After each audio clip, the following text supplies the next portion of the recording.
तुम्हारा अन्नदाता, पग पग पर है संग तुम्हारे अन्नदाता। लहू किसानों का बन के पसीना सींचता है धरती का सीना। मेहनत का तेरी हक दिलवाने, नई तकनीक नई खोज बताने। पशुधन को गुणवान बनाना, पौध सुरक्षा को सिखलाना, खेती के सब गुर समझाने, भारत का सरताज बनाने। आठों पहर है संग तुम्हारे अन्नदाता, अन्नदाता। नमस्कार, मैं हूं आपके साथ मोनिका सिंह और आप सभी दर्शकों का अन्नदाता कार्यक्रम में स्वागत करती हूं। हर रोज की तरह हम लेकर आते हैं खेती बाड़ी से जुड़ी हुई बहुत सी लाभकारी जानकारियां। तो चलिए सबसे पहले देखते हैं क्या है विशेष आपके लिए आज के कार्यक्रम में। उर्वरकों की शुद्धता ज्ञात करने की वैज्ञानिक तकनीक।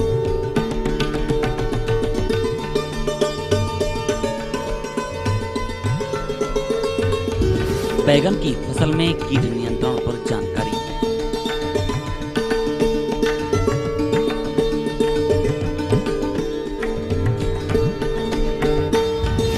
दुधारू पशुओं हेतु उचित आवास प्रबंधन।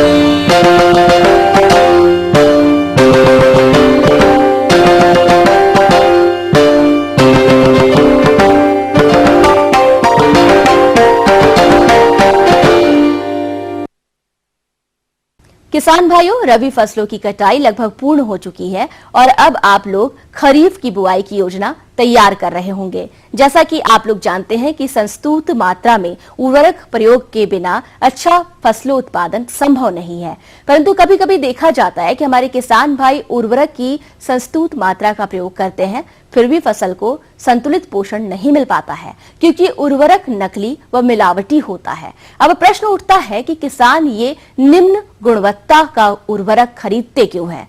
तो कारण एकदम साफ है, उनको अच्छे उर्वरक की पहचान नहीं होती, जिसका फायदा दुकानदार तथा बिचौलिए उठाते हैं और उन्हें मिलावटी उर्वरक बेच देते हैं, जिससे आप किसान भाइयों को काफी नुकसान उठाना पड़ता है। अतः किसान भाइयों, आप असली एवं गुणवत्ता युक्त उर्वरकों की पहचान करके खरीफ फसलों से अच्छा उत्पादन प्राप्त कर सकते हैं। परंतु इन उर्वरकों की शुद्धता की जांच आप कैसे करेंगे, इसके लिए देखिए कार्यक्रम की ये विशेष प्रस्तुति। कृषि में प्रयोग होने वाले विभिन्न रासायनिक उर्वरकों की शुद्धता की जांच किसान भाई कैसे करें? आजकल रासायनिक उर्वरकों की आसमान छूती कीमतें तथा उर्वरकों की मांग के अनुसार पूर्ति न होने की स्थिति में कुछ कंपनियों तथा विक्रेताओं द्वारा अधिक धन अर्जित करने के लालच में नकली एवं मिलावटी उर्वरकों का चोरी छिपे निर्माण कर उन्हें धड़ल्ले से किसानों तक पहुंचाया जाता है। आश्चर्य की बात तो ये है कि ये मुनाफाखोर इन मिलावटी व नकली उर्वरकों को इतनी सफाई से तैयार करते हैं कि ये बिल्कुल असली या शुद्ध उर्वरकों की भांति ही दिखाई देते हैं।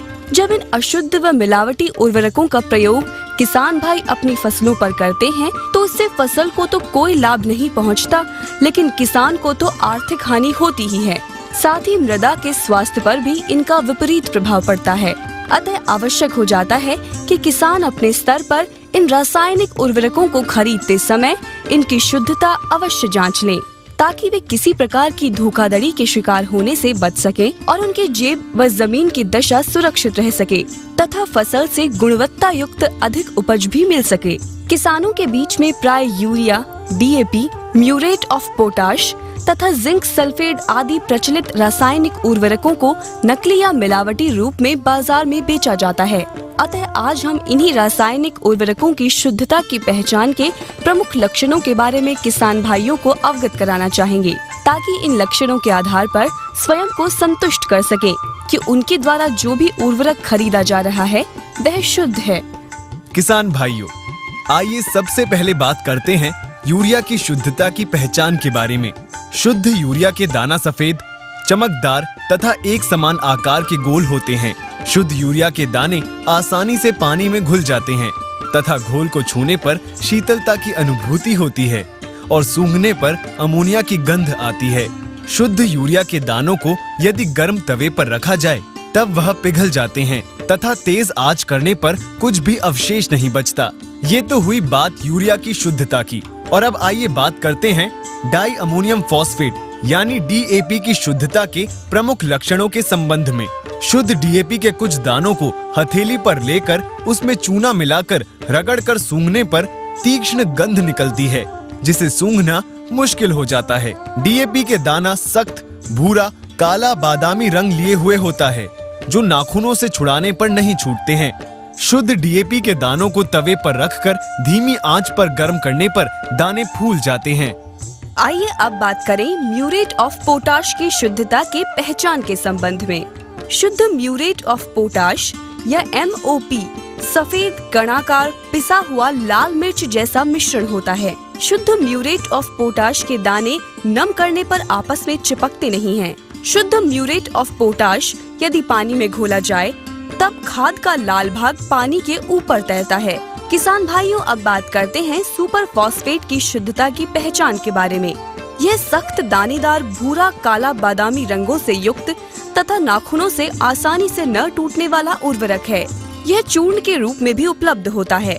इस दानेदार उर्वरक की मिलावट DAP व NPK मिक्सचर के साथ किए जाने की काफी संभावना रहती है। सुपर फॉस्फेट के शुद्ध दानों को यदि गर्म किया जाए तो फूलते नहीं हैं, जबकि DAP व अन्य कॉम्प्लेक्स के दाने फूल जाते हैं। इस प्रकार मिलावट की पहचान आसानी से की जा सकती है। और आइए अब अंत में बात करते हैं जिंक सल्फेट के बारे में। जिंक सल्फेट में मैग्नीशियम सल्फेट प्रमुख मिलावटी रसायन है। भौतिक रूप से समानता के कारण जिंक सल्फेट में मैग्नीशियम सल्फेट की मिलावट की पहचान कर पाना कठिन है, किंतु DAP के घोल में जिंक सल्फेट के घोल को मिलाने पर थक्केदार घना अवक्षेप बन जाता है, जबकि मैग्नीशियम सल्फेट के साथ ऐसा नहीं होता है।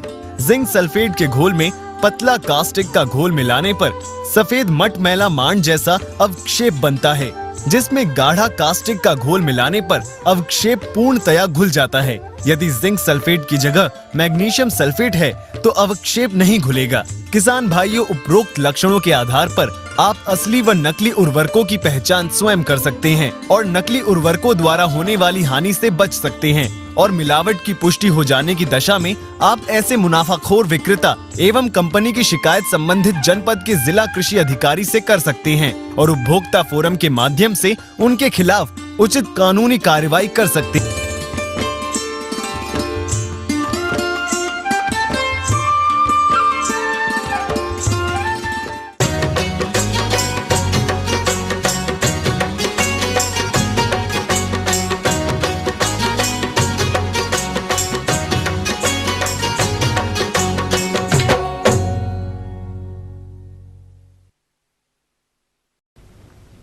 हमारे प्रदेश में सब्जियों के अंतर्गत बैगन की खेती वर्ष भर की जाती है और मौसम परिवर्तन के चलते इस फसल में विभिन्न प्रकार के कीटों का प्रकोप देखा जा रहा है। यदि किसान द्वारा समय रहते इनका नियंत्रण नहीं किया गया तो पूरी की पूरी फसल चौपट हो जाती है। अतः किसान भाइयों, आप किस प्रकार से करें इन हानिकारक कीटों का समन्वित प्रबंधन, इस बारे में जानकारी दे रहे हैं कृषि वैज्ञानिक डॉक्टर KC कुमावत।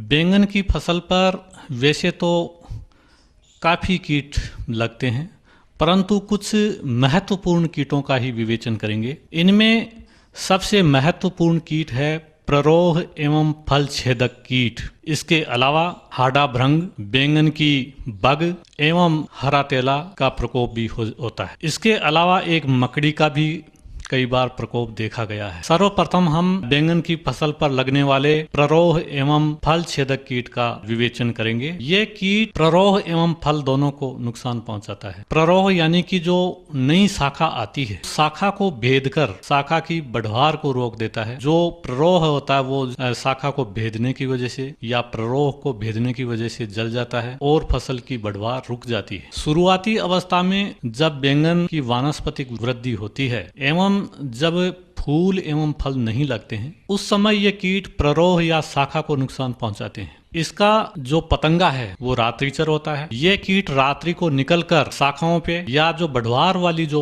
करने वाली जो छोटी पत्तियां होती है उन पर बैठकर अंडे देता है। इन अंडों में से जो लटें निकलती है वो लटें शाखाओं या प्ररोह पर आक्रमण कर देती हैं एवं उसको बेध देती है, जिसकी वजह से शाखा या प्ररोह जल जाता है एवं उसकी वृद्धि नहीं हो पाती है। और जैसे ही फूल या फल बनने की अवस्था आती है ये फूलों या फलों को नुकसान पहुंचाना चालू कर देता है। जैसे ही इसका लार्वा या लट अवस्था निकल के आती है अंडों में से, ये जैसे ही फल छोटे छोटे होते हैं उनमें घुस जाता है। फला अवस्था में ये फलों को काणा कर देता है, जिससे यदि आप नियंत्रण नहीं करेंगे तो 100% तक इसका नुकसान भी हो सकता है। इसके नियंत्रण हेतु जो फल काणे हो गए हैं या जो शाखाएं जिनको बेच दिया है कीट ने, उन शाखाओं को आप एकत्रित करके उनको जो है नष्ट कर दें, कोई खड्डा खोद करके दबा दें अथवा उनको जला दें, ताकि कीट की जो है तो आगे की अवस्था है वो नहीं निकल पाए। ये काम करें। इसके पश्चात जो है कीटनाशी दवा का इस्तेमाल कर सकते हैं। मैं आपको बताऊं, एक दवा है एसीफेट 75 SP नामक ये दवा आती है। इस दवा की जो मात्रा है वो 1 लीटर पानी में आधा ग्राम मिलाकर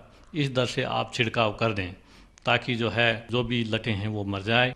इसके अलावा क्विनालफोस नामक दवा, क्विनालफोस 25 EC आती है। इसकी 2 मिलीलीटर मात्रा प्रति लीटर पानी के हिसाब से घोल बनाकर छिड़काव कर दें। यदि फल वाली अवस्था हो तो किसान भाइयों, फल वाली अवस्था में इन दवाइयों का कम से कम आप प्रयोग करें। फल वाली अवस्था में आप मेलाथियोन का प्रयोग करें। मेलाथियोन 50 EC नामक दवा 1 मिलीलीटर प्रति लीटर पानी के हिसाब से घोल बनाकर छिड़काव करें। इसके अलावा कुछ जैवनाशी दवाइयाँ भी है। इन जैविक कीटनाशियों का भी आप प्रयोग कर सकते हैं। जैविक कीटनाशियों में सबसे महत्वपूर्ण दवा है, इसका नाम डाइफेल 8L है। ये दवा भी आप काम में ले सकते हैं। इस दवा के प्रयोग हेतु 1 लीटर पानी में आधा मिलीलीटर दवा मिला करके आप प्रयोग करें। इसके अलावा जो नीम बीज घोल जो कि आप स्वयं तैयार कर सकते हैं, जो निमोली होती है नीम की, उसमें जो बीज निकलता है भूरे रंग का, इस बीज को आप पत्थर से बांट करके और पानी में मिला दें। ये 5% जो दवा आप बनाएं इसकी, ये आपका जो घोल बनेगा ये काफ़ी असरकारी है, लटों को मारने में काफी असर दिखाता है। ये थी कुछ उपयोगी जानकारियां। अब लेते हैं एक छोटा सा ब्रेक, जल्द लौटेंगे और कार्यक्रम में आगे हैं महत्वपूर्ण जानकारियां। बने रहिए हमारे साथ।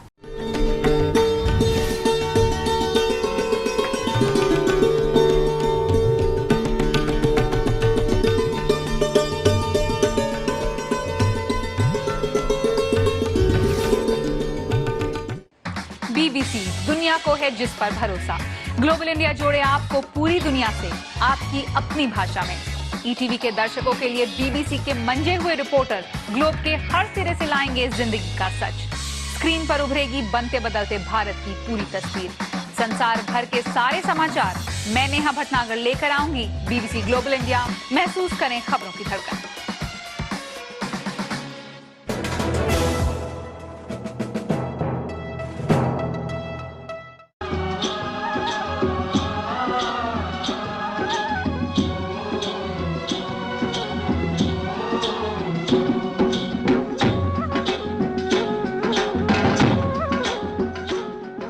ब्रेक के बाद आप सभी दर्शकों का स्वागत है। चलिए अब रुख करते हैं अगली कड़ी की ओर।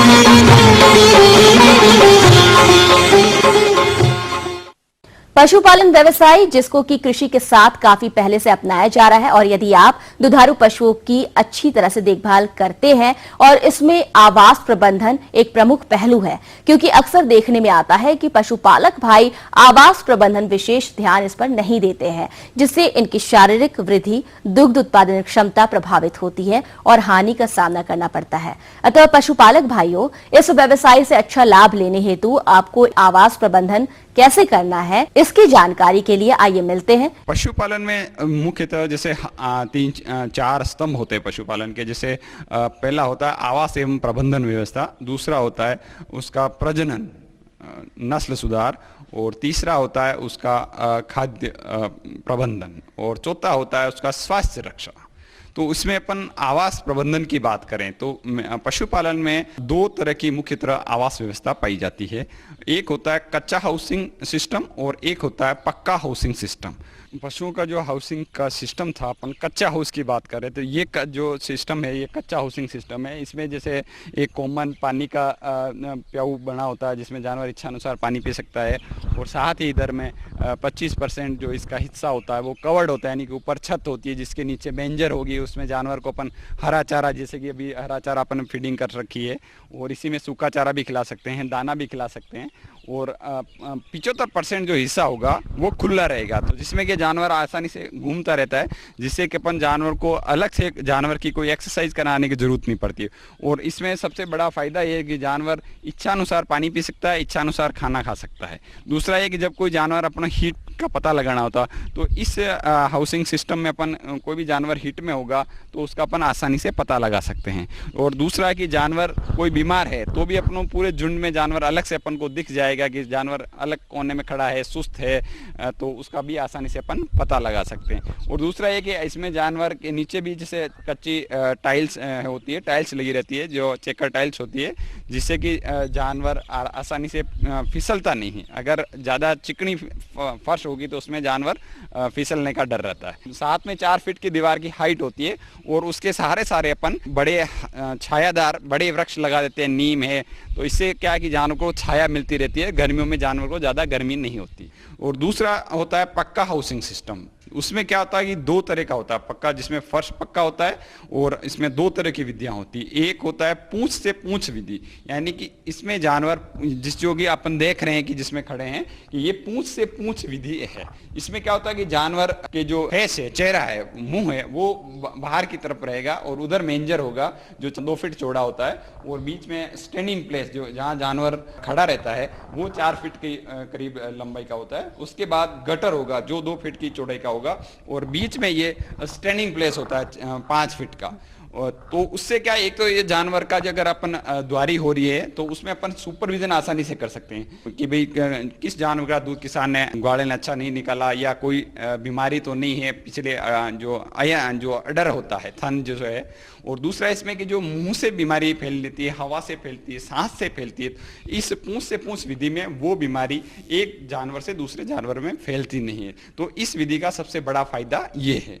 दूसरी होती है मुंह से मुंह विधि, यानी कि इसमें जानवर की पूंछ वाला पीछे वाला पोर्शन साइड बाहर रहता है, कि इसमें जानवर का एक दूसरे जानवर का मुंह आमने सामने रहता है, और जो पूंछ वाला पोर्शन है या अडर वाला पोर्शन है वो पीछे की साइड में रहता है। तो इसमें बीच में अपन जहाँ खड़े 4 से 5 फीट की दूरी होती है, ये आपका स्टैंडिंग प्लेस है जानवर के लिए, और बीच में मेंजर होगा, और इसके बाद स्टैंडिंग प्लेस होगा, और फिर गटर होगा। तो इस विधि में क्या होता है कि जानवर का सबसे बड़ा ये फायदा है कि अपन एक साथ उस दोनों तरफ के जानवरों की फीडिंग कर सकते हैं, क्योंकि मेंजर दोनों की एक ही साइड में होती है, तो इससे अपन समय की बचत होती है, और एक ही ग्वाड़ा एक साथ दोनों तरफ पंक्तियों में जानवर की फीडिंग आसानी से कर सकता है, चाहे दाना हो, चाहे हरा चारा हो, चाहे सूखा चारा हो। कई बार जब जानवर हीट में होता है तो इसमें जानवर का पता आसानी से लगा सकते हैं।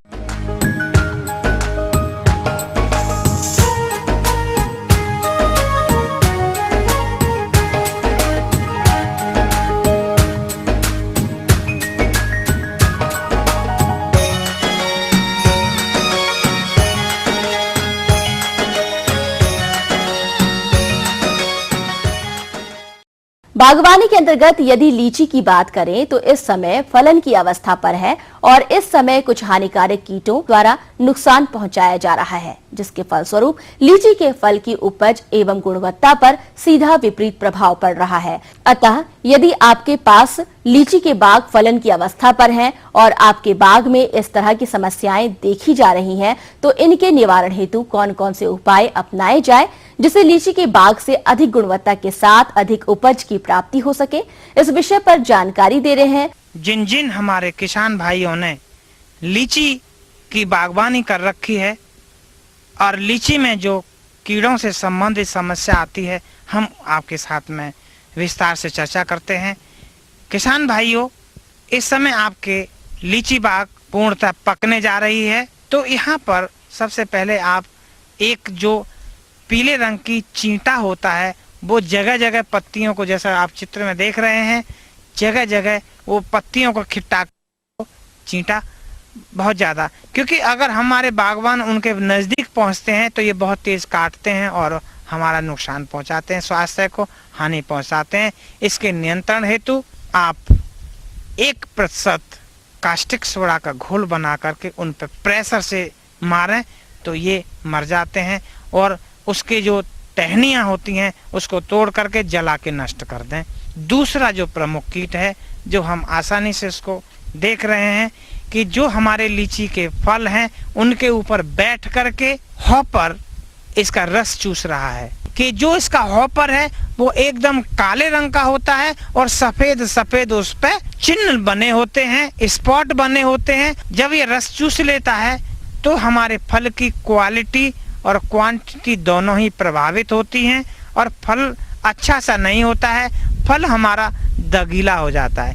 इसके साथ साथ ही छोटी छोटी अवस्था में हॉपर आता है तो आपका ये कॉक्सिनेलिड्स, एक पत्ती पर इसकी संख्या 7-8 है, तो ये कॉक्सिनेल द्वारा उस पर नियंत्रण खुद पे खुद कर लिया जाता है। तो दोस्तों, अगर हम ज़्यादा से ज़्यादा कीटनाशक नहीं कर सकते हैं तो ये कॉक्सिनेला, इसका भी अगर हम संरक्षण कर लें तो हमारे कीटों का खुद पे खुद हॉपर का नियंत्रण हो जाता है। इसी के साथ साथ एक दूसरा कीड़ा है लीची बग, और बग की पहचान के लिए बता दूं कि ये आपका लाल रंग का, गहरे रंग का स्पॉट बने होते हैं, उसकी पीठ पर एक तिकोने आकार का चिन्ह बना होता है जिसका रंग काला होता है।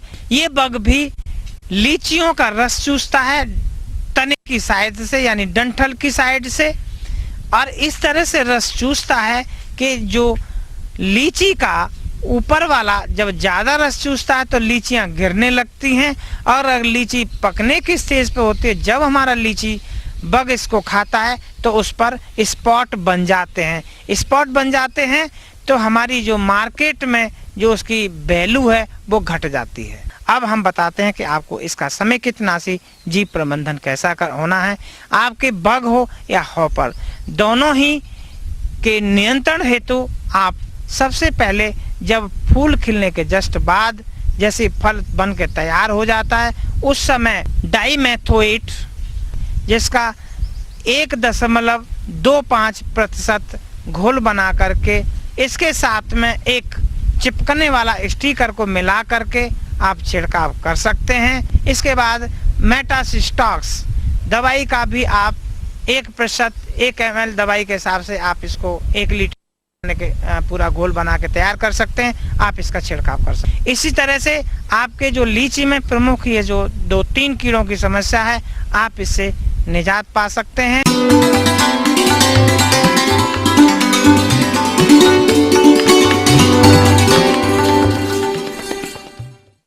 अन्नदाता हेल्पलाइन निशुल्क फोन संपर्क सेवा के माध्यम से आपके द्वारा पूछे गए प्रश्नों में से 1 या 2 महत्वपूर्ण प्रश्नों को हम अपने कार्यक्रम में शामिल करते हैं। इसी के तहत आज का चयनित प्रश्न और उसका जवाब इस प्रकार है। निःशुल्क अन्नदाता हेल्पलाइन में आज हमने जिस प्रश्न को शामिल किया है उसे पूछा है बख्तूखेड़ा उन्नाव के नरेंद्र चौहान ने। आपने अंडा देने वाली मुर्गियों की गर्मियों में देखरेख पर जानकारी चाहिए है। टोटल 72 हफ्ते की एक अंडे देने वाली मुर्गी की जिंदगी होती है। इसे हम 3 हिस्सों में बांट सकते हैं, जैसे कि 0 से 8 हफ्ता जैसे बोलते हैं, चूजे का हफ्ता या चिक्स स्टेज कहते हैं। और इस चूजे को हमको एक बहुत अच्छे स्टैंडर्ड जो कंपनी होती है जिसे हम हैचरी कहते हैं वहाँ से प्राप्त करना है, क्योंकि इसमें हम 1 दिन का जो बच्चा है उसको लेके आएंगे, उसको 8 हफ्ते तक पालना पोसना है। जो मुर्गी का जो शेड है उसमें नीचे में भूसी है, चूना है, बीमारियों से बचाव के लिए स्प्रे है, चूना है, इस तरीके की दवाई का छिड़काव है, ताकि जो 1 दिन का चूजा, नन्हा चूजा है, उसे किसी प्रकार की बीमारी ना हो सके। उसके रख रखाव में जैसे हमको देखना है, ठंड का मौसम है तो ठंड में बचाव करने के लिए हमको हीटर है या गैस ब्रूडर है या गर्मी देने के लिए जो व्यवस्था कर सकते हैं हमको वो करना है। टोटल हम लोग मान के चलते हैं कि उस 8 हफ्ते के दौरान 2 किलो दाना पौष्टिक आहार हमको देना है जिसे हम कहते हैं चिक मैश। इस चिक मैश के अंदर में 22% प्रोटीन की मात्रा हमको देनी है। उसमें ग्रोथ प्रमोटर्स देना ताकि जल्दी जल्दी उसका वजन आ सके। फिर उनको कई प्रकार के फफूंद रोग इत्यादि हो सकते हैं, तो उसके लिए हमको दाने में दवाइयों को मिलान करने के उपरांत हमको उसका आहार के बारे में देखना है। इस 0 से 8 हफ्ते के बीच में हमको कुछ टीकाकरण करना होगा जिस बचाव करना के लिए। तो उसमें सबसे पहले 1 दिन के बच्चे को हम मैरेक्स रोग का टीका लगाते हैं। उसके बाद हम 5वें से 7वें दिन रानीखेत का, फिर 12वें से 15वें दिन हम लोग गंभोरो नाम का टीका लगाते हैं। फिर इसी का बूस्टर लगता है, फिर रानीखेत का बूस्टर लगता है। इस तरीके से उसको 8 हफ्ते का में हम उसको चूजे को मान के चलिए कि आधा किलो के आसपास वो चूजा हो जाता है। इसके उपरांत अब 8 हफ्ते से लेकर 20 हफ्ते तक का जो उम्र होता है उसे हम पठोर कहते हैं या ग्रोअर स्टेज कहते हैं। इन परिस्थितियों में हमको ये देखना है कि उसे पौष्टिक ग्रोअर फीड मिले जिसमें हमको 16% के आसपास में प्रोटीन की मात्रा मिलना चाहिए, विटामिन्स मिलना चाहिए, मिनरल्स मिलना चाहिए, खनिज लवण जिसको हम कह सकते हैं, इन सब का प्रॉपर मात्रा में मिलना चाहिए। इस स्टेज में हम लोग मान के चलते हैं तो 6 से 8 किलो का आहार प्रति पक्षी उस 20 हफ्ते के दौरान प्राप्त करेगा। फाउल पॉक्स नाम का टीका भी लग जाता है इसी 20 हफ्ते के दौरान, और R2B रेगुलर रानीखेत का जो टीका है वो भी लग जाता है। इसके उपरांत हमारी मुर्गी पूर्ण रूप से लेयर के स्टेज में या अंडे देने वाली मुर्गी के रूप में तैयार हो चुकी है। और अगर मुर्गी परिपक्व हो चुकी, मैच्योर्ड हो चुकी है, तो उसके पंख झड़ने लगते हैं, जो कि प्रथम लक्षण होता है कि मुर्गी जो है अब अंडे देने के लिए तैयार है, अंडा देना शुरू करेगी। ये किसान भाई देख के पहचान सके। इसके अतिरिक्त आप देखेंगे कि जो मुर्गियों के पैर और कलगी, इसमें एक पीलापन रहता है। जैसे जैसे मुर्गी अंडे पे आती है वैसे वैसे ये पीलापन उस मुर्गी से कम होते जाता है। इससे आप पहचान सकते 20 हफ्ते की मुर्गी है, वो तैयार हो चुकी है, उसके 1 किलो 350 ग्राम का वजन आ चुका है। अब हमारा बातचीत होता है कि इन जो अंडे देने वाली मुर्गी इनका पालन पोषण कैसे करना है।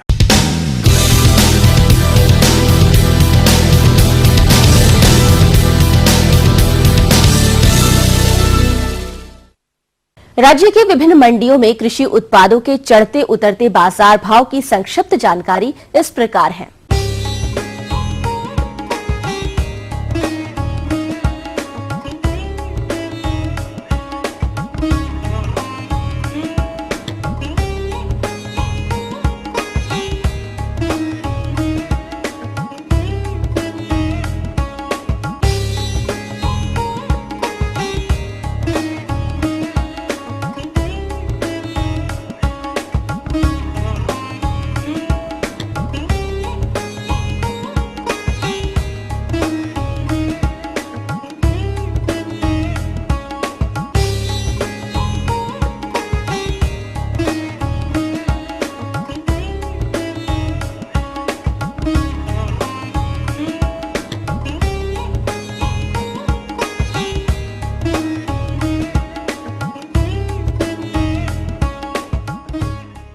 हम ये उम्मीद करते हैं कि आज का कार्यक्रम आप सभी दर्शकों के लिए उपयोगी रहा होगा। किसान भाइयों, अन्नदाता आपकी सेवा के लिए संकल्परत है। कृषि संबंधित समस्या एवं सुझावों के लिए आप हमें इस पते पर संपर्क कर सकते हैं।